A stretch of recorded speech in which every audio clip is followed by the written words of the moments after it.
नमस्कार, भटकंती चॅनलमध्ये आपले स्वागत आहे। आपल्या महाराष्ट्रामध्ये देशामध्ये अनेक देवी देवतांची मंदिरे आहेत। जसे की आपण गणपती बाप्पांच्या मंदिरात जर गेलो तर गणपती बाप्पांच्या जवळ आपल्याला उंदीर मामा दिसतात। त्यांचे वाहन आहे मोषक। देवादेव विष्णुदेवांच्या मंदिरात जर आपण गेलो तर आपल्याला विष्णुदेव शेषनागावर विराजमान असलेली मूर्ती आपल्याला दिसती। परंतु भगवान शिवशंकरांच्या मंदिरात गेलो आपण तर भगवान शिवशंकरांच्या मंदिराच्या बाहेर म्हणजे गाभाऱ्याच्या बाहेर नंदी दिसतो। आणि हा नंदी गाभाऱ्याच्याच बाहेर का असतो, एकदम समोर असतो पहा।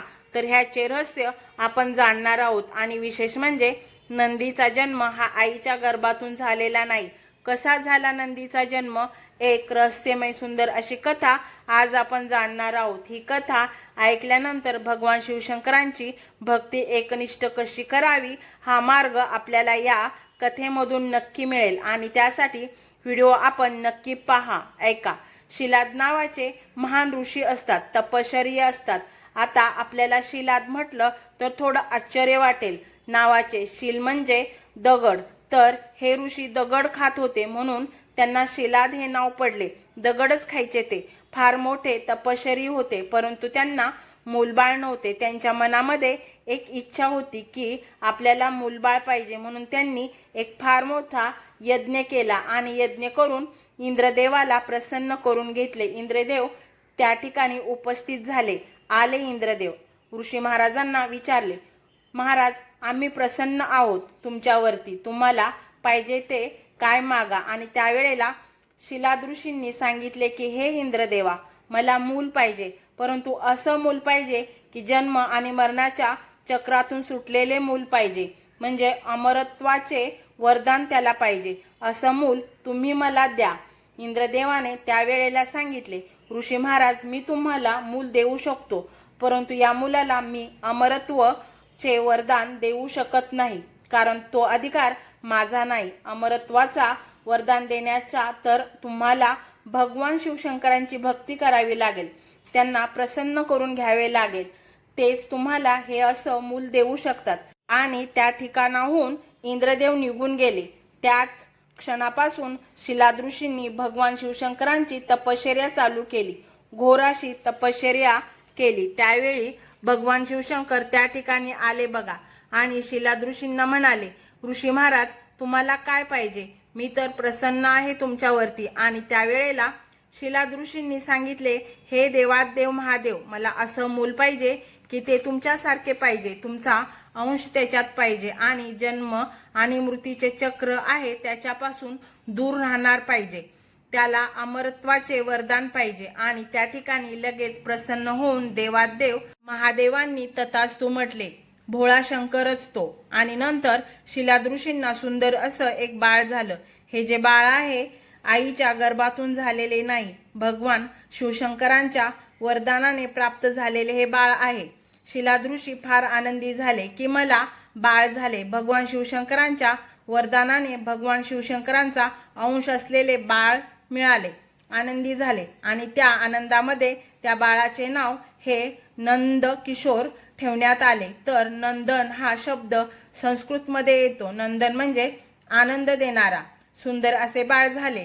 झालेले जे बाळ आहे अतिशय बुद्धिवंत होते, कारण ह्या बाळाने चारही वेदांचा अभ्यास केला। बाळ हळूहळू मोठे व्हायला लागले आणि एके दिवशी शिलाद ऋषींच्या घरी दोन साधू आले। साधूंचा पाहुणचार सगळा केला, सेवा केली। साधूंच्या पाया पडण्यासाठी हे बाळ आहे नंद येऊन त्या बाळाने पाय धरले त्या साधूचे। आता मला साधू महाराज काहीतरी वर देतील। त्यावेळी साधूंनी वर त्यांना दिला नाही, नुसता हात डोक्यावर ठेवला। शिलाद ऋषींनी ते पाहिले आणि तात्काळ ते जवळ आले आणि ऋषींनी विचारले की आमच्या नंदकिशोरला तुम्ही वरदान का दिले नाही, आशीर्वाद का दिला नाही, का तुम्ही नाराज आहात का, काय चुकले का आमचे।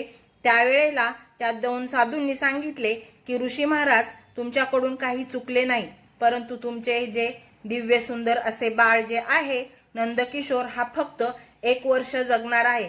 वरदान तर भगवान शिवशंकरांनी दिलेलं अमरत्वाचं। आणि ह्या दोन्ही साधूंनी सांगितले की हे बाळ 1च वर्ष जगणार आहे, हे शब्द शिलादृषींच्या कानावरती पडताच फार दुःख झाले त्यांना. फार दुःख झाले. हे असं कसं झाले? भगवान शिवशंकरांनी मला कसे फसवले? मग आपल्या वडिलांचे दुःख ह्या नंदकिशोरला पाहवले नाही. फार त्याला वाईट वाटलं आणि नंदकिशोर जंगलामध्ये निघून गेला. रात्रीचा बघा. आणि जंगलामध्ये निघून गेल्यानंतर त्या जंगलामध्ये घोर अशी भगवान शिवशंकरांची तपश्चर्या चालू केली. या बाळाने बघा, साधूंनी तर सांगितले होते 1 वर्षाने बाळ मरणार. हे सत्य जाणण्यासाठी की भक्तीची ताकद काय असते, नंदकिशोरने भगवान शिवशंकरांची घोर तपश्चर्या केली आणि भगवान शिवशंकरांना त्या ठिकाणी प्रसन्न करून घेतले. भगवान शिवशंकर त्या ठिकाणी आले आणि नंदकिशोरला उठवले. अरे बाळा, मी तुला दुःखी होण्याची काही गरज नाही, कारण तुझ्यामध्ये असणारा अंश मीच आहे आणि तुझ्या घरी आलेले साधू मीच पाठवले होते. मी तुझ्या वडिलांची परीक्षा घेण्यासाठी की माझ्यावर विश्वास, तुझा मृत्यू वगैरे काही होणार नाही, तू अमर आहेस. नंदकिशोरने देवादिदेव महादेवांचे पाय पकडले, प्रणाम केला आणि त्यावेळी भगवान शिवशंकर त्या नंदकिशोरला कैलासावरती घेऊन गेले आणि कैलासाच्या सुरक्षतेची जिम्मेदारी ह्या नंदकिशोरकडे दिली. दिवसामागून दिवस जात होते. हा नंदकिशोर अतिशय प्रामाणिक, प्रत्येक क्षण महादेवांचीच भक्ती, इतका हा प्रामाणिक होता. मग हा सगळा प्रामाणिकपणा पाहून भगवान शिवशंकर परत प्रसन्न झाले नंदकिशोरवरती आणि त्याला आपले वाहन बनवले. वाहन बनवण्यासाठी बैलाचे स्वरूप त्या ठिकाणी देण्यात आले. भगवान शिवशंकरांनी नंदीलाच वाहन बनवले आणि तिन्ही लोकांची यात्रा केली. यात्रा केल्यानंतर नंदीचा जो प्रामाणिकपणा आणि भक्ती पाहून भगवान शिवशंकर अतिशय प्रसन्न झाले आणि नंदीला विचारले, तुला काय पाहिजे ते माग. त्यावेळी नंदीने सांगितले, हे देवा, मला धन संपत्ती काही नको, परंतु मला असं वरदान दे की प्रत्येक क्षणी मी तुमचीच भक्ती केली पाहिजे, म्हणजे नजर हटली नाही पाहिजे अजिबात. भगवान शिवशंकर म्हणाले की हे नंदी, की प्रत्येक क्षणी माझीच भक्ती करशील आणि सगळ्यात आवडता भक्त तू माझा आहेस. ज्या ठिकाणी मी असेन त्या ठिकाणी तू बाहेर बसायचे, म्हणून कुठेही महादेवाच्या मंदिरात जा, नंदी बाहेर असतो. नंदीची जी नजर आहे ही भगवान शिवशंकरांकडे सरळ असते बघा. गाभाऱ्याच्या बाहेर समोर नंदी असतो आणि नंदीचे जे कान आहेत हे नेहमी टवकारलेले असतात. उजवा जो कान आहे, कोण येते का चारी बाजूंनी हे नंदी पाहत असतो संरक्षणासाठी, आणि जो डावा कान आहे, जो कोणी प्रामाणिक भक्त भगवान शिवशंकरांच्या मंदिरात येईल त्याची इच्छा, त्याच्या अडचणी नंदी ऐकून त्या ठिकाणी घेतो आणि नंतर भगवान शिवशंकरांना सांगतो जाऊन. त्या भक्ताच्या इच्छा पूर्ण होतात. त्याचे कारण हे आहे, कारण भगवान शिवशंकर तपश्चर्येमध्ये असतात. तपश्चर्या संपल्यानंतर नंदी भगवान शिवशंकरांना सांगतो की आपल्या भक्ताच्या ज्या इच्छा आहेत, काही अडचणी आहेत ते सांगतो. त्या सगळ्या इच्छा त्या भक्ताच्या त्या ठिकाणी पुऱ्या होतात.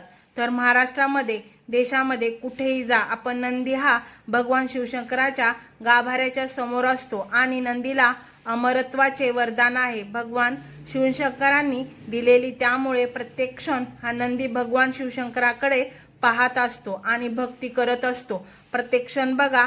आणि दुसरे म्हणजे भगवान शिवशंकरांनी जे वरदान दिले नंदीला, की येणारा जो भक्त आहे तो तुझ्या पहिला पाया पडेल, नंतर माझ्याकडे येईल.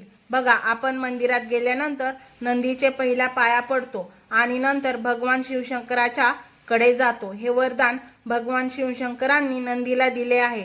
विशेष सांगायचे म्हणजे मंदिरामध्ये आपण गेल्यानंतर नंदी आणि भगवान शिवशंकर यांच्यामध्ये कधीच उभे राहायचे नाही, कारण आपण नंदीच्या समोर जर उभा राहिलो तर जी नंदीची नजर जी आहे ती भगवान शंकरावरती असते आणि त्यांच्या भक्तीत तो खंड पडतो. म्हणून आपण मंदिरात गेल्यानंतर नंदीचे दर्शन घ्यायचे, पण पटकन बाजूला सरून मग भगवान शिवशंकरांचे दर्शन घ्यायचे. हे त्रिकाल सत्य आहे. सुंदर अशी कथा आहे. या कथेतून घ्यायचे आहे की देवाची भक्ती ही एकनिष्ठेतून करायची आहे. अशी करायची, नंदीसारखी करायची. तर नंदीच्या जन्माचे रहस्य, नंदी मंदिराबाहेर का असतो, आपल्याला सुंदर अशी कथा आवडली असेल तर आमच्या चॅनलला आपण नक्की लाईक करा. चॅनलवर नवीन असाल तर नक्की सबस्क्राईब करा आणि आम्हाला कमेंट म्हणून ओम नमो शिवाय अशी एक कमेंट नक्की द्या। आपण कोणत्या गावातून हा व्हिडिओ पाहत आहात त्या गावाचे नक्की नाव द्या। धन्यवाद।